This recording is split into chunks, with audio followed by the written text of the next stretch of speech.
धर्मेंद्र प्रधान अभी तक NEET paper को लेकर इस्तीफा नहीं दे रहे, उसको लेकर आप क्या बोलना चाहोगे? अगर उनसे नहीं संभल रहे, एजुकेशन सिस्टम नहीं चला पा रहे तो उनको इस्तीफा दे देना चाहिए। लेकिन जंतर मंतर पर लगातार 1 महीने से प्रोटेस्ट चल रहा था वहां पर, और दिल्ली में 20 तारीख को भी प्रोटेस्ट किया था, तो वहां पर किस प्रकार से स्टूडेंट के ऊपर लाठीचार्ज किया था, उसको लेकर आप क्या बोलना चाहोगे? ये बहुत ही शर्म की बात है। ये इनको शर्म करनी चाहिए कि बच्चे अपने हक के लिए लड़ रहे हैं, ना कि ये मतलब इन बैलेट पॉइंट है सारे, वो ऐसे नहीं लड़ रहे हैं। उनकी नहीं सुनी गई इसलिए वो वहां पे उतरे हैं। अगर ये सब नहीं होता तो वहां तक नहीं पहुंचती बात। लेकिन जितने भी पुलिस वाले थे उनके पास नेम प्लेट नहीं थी और लाठीचार्ज बेरहमी से पीटा गया है स्टूडेंट को, और साथ ही साथ ये भी बताया कि जितने भी स्टूडेंट थे वो आतंकवादी है, इस प्रकार से बताया। ये सब सत्ता की साजिश है। ये अपने ही लोगों को भेज के पिटवा रहे हैं, स्टूडेंट को मरवा रहे हैं। वो हम लोगों को तो कॉकरोच बोल रहे हैं, खुद क्या है, खुद तो एक कीटनाशक है ना जो हमें मारना चाहती है। और आपको क्या लगता है कि धर्मेंद्र प्रधान इस्तीफा देगा या नहीं देगा? देना पड़ेगा, तब तक हम लोग हटेंगे नहीं, मानेंगे नहीं, उसको देना पड़ेगा।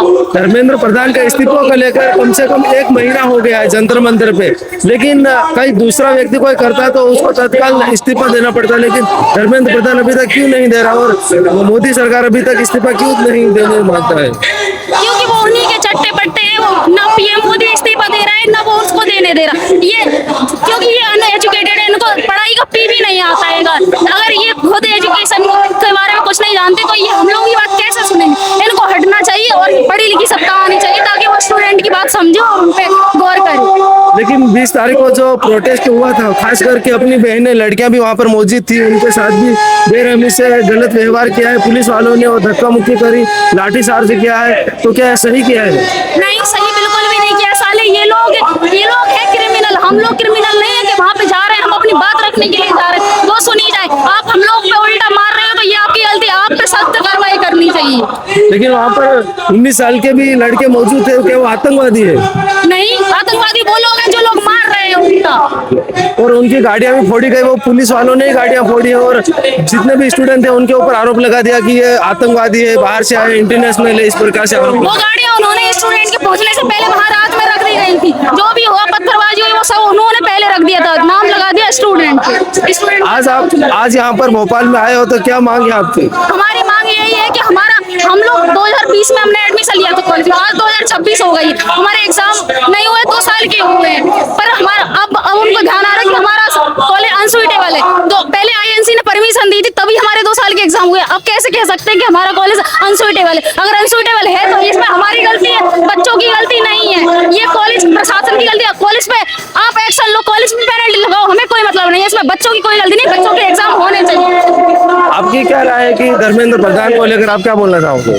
मैं तो यही बोलूंगी, अगर सिस्टम नहीं समझ रहा है तो वहाँ पे उन्हें बैठने का कोई हक नहीं। और मैं एक नर्सिंग स्टूडेंट जो गुना से हम लोग आए हैं, हम लोगों को आज 6 साल हो गए, 4 साल की डिग्री है जिसमें अभी तक हमारी डिग्री कंप्लीट नहीं हुई। मैंने 3 साल के एग्जाम दिए हैं, MPMSU हमारी यूनिवर्सिटी है। तो आज वो हमको बोलते हैं तुम्हारा कॉलेज अनसूटेबल है। पहले लोगों को नहीं दिख रहा था कि कॉलेज अनसूटेबल, और कॉलेज अनसूटेबल है, बच्चे अनसूटेबल नहीं है। हमने हमारी प्रॉपर क्लास ली है, हमने हॉस्पिटल ड्यूटी करी, हमने प्रैक्टिकल करे, हमने वाइवा दिए हैं, तो हम लोग अनसूटेबल नहीं है। हमारी एग्जाम कराए जाए, इसमें हमें कोई मतलब नहीं है। कॉलेज की गलती है, उसमें उन्होंने अपनी कमियां पूरी नहीं करी हैं। बच्चों पे रोक नहीं सकते। हम कॉलेज के पास जाते हैं, वो बोलते हैं हम कुछ नहीं कर सकते, तुम कोर्ट जाओ। हम कोर्ट में जाते हैं, वो तारीख दे देते।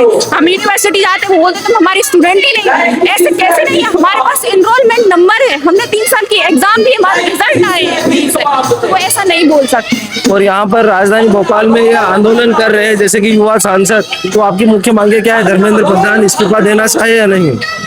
देखिए, वो तो उन्होंने एक सही मांग रखी है। अगर देखिए जो हेड है, अगर वो अपनी जो भी उनकी वो पोजीशन है वो संभाल नहीं पा रहे हैं तो उनको वहां पे रहने का कोई हक नहीं है।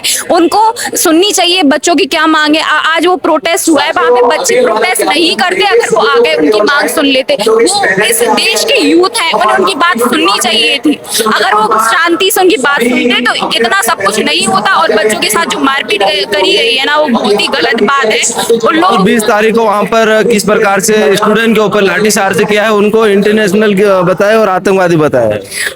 अब यही तो बात है, अगर यूथ अगर एंटी नेशनल हैं तो ये लोग कैसे हैं? अगर हम लोग एंटी नेशनल है तो हमें भी देश से बाहर निकाल दीजिए। आप अकेले रहिए इस देश में, जितने भी पॉलिटिकल हैं लोग वही यहाँ पे रहिए, हम सबको भगा दीजिए। मैं तो ये बोलती, भगा दीजिए। तो जैसे कि आप लोगों ने देखा होगा किस प्रकार से युवा संसद भोपाल में यहाँ पे आंदोलन किया गया है और यहाँ पर छात्रों की मांग है, लगातार मांग है कि धर्मेंद्र प्रधान को इस्तीफा देना चाहिए। बाकी आपकी क्या राय है कमेंट बॉक्स में जरूर बताना।